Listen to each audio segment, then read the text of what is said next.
નવા બ્લોગમાં બધાનું હાર્દિક સ્વાગત છે। આપણે આ વિચારે ભણીને આપણે હવે જવાનું તો ખેતરે ખાતર નાખવા। ચલો 50 बार बोल रहे हैं पढ़ने निकले वाले छात्रों को राजनीति से दूर रहना चाहिए हैं? अबे पढ़ाई लिखाई में ध्यान लगाओ, आईएएस बनो और देश को તો મિત્રો આપણે નીકળી ગયા છીએ ઘરેથી ખેતરે જવા માટે। ફાઇનલી આપણે ખેતરે પહોંચી ગયા। આ જીરામાં દવાનો ઉપયોગ કરેલો નથી। तो क्या नाचो मैं? આ જીરો 11મા મહિનાની 20 તારીખે વાયુ છે। ત્રીજું પાણી પીજું છે, ચોથું પાણી કાલ समझ रहे हो ना કાલ પાવાનું છે।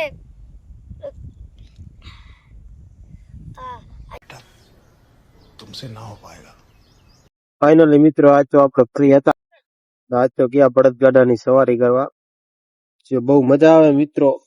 આ લુપ્ત થતી એક વસ્તુ છે, બહુ તમે હાંકવાની ખૂબ મજા આવે। હવે તો આપણે ટ્રેક્ટર આવતા આ બધું નીકળી ગયું છે। મળશું એક નવા વ્લોગ સાથે।